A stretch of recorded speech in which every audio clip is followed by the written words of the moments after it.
Somebody call 911. "Sorry to bug you, Jason," our front desk attendant said as she popped her head into my office early that Tuesday morning, "but you need to pray.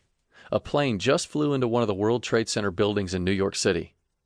Sometimes in life, people remember exactly where they were when something happened. Tori and I grew up hearing where people were when JFK was shot, when Neil Armstrong walked on the moon, and when Martin Luther King Jr. was assassinated. While those events were before our time, we remember in vivid detail everything surrounding that fateful day on September the 11th, 2001, when 19 terrorists brought our nation to its knees. We had just moved to Charlotte, North Carolina, and had been married all of 9 months. Tori was 4 months pregnant and working as a nanny. I was a corporate chaplain at a local company.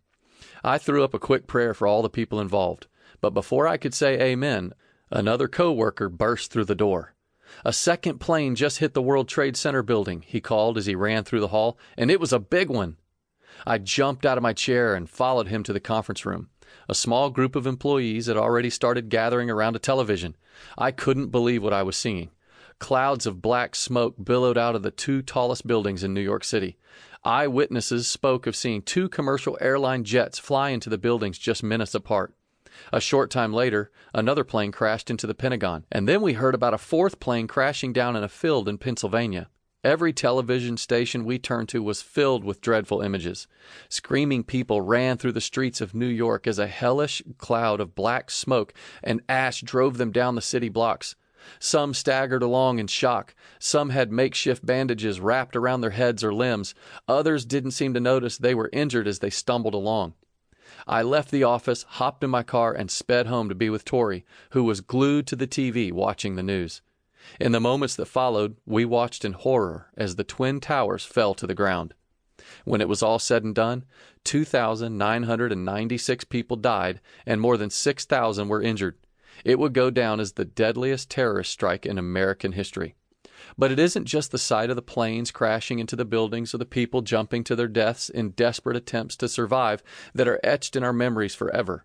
It was the lesson on relationships we learned in the weeks and months that followed. We felt an overwhelming camaraderie and brotherly love toward total strangers and experienced a bond with people we'd never met before. We found ourselves united with people from all walks of life with whom we'd had nothing in common except the fact that we were Americans and we were in a fight.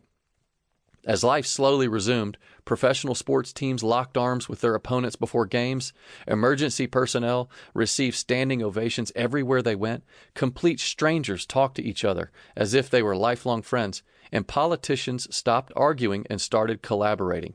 A collective sense of unity pervaded our nation like never before. As strange as it sounds, it was a good time to be an American.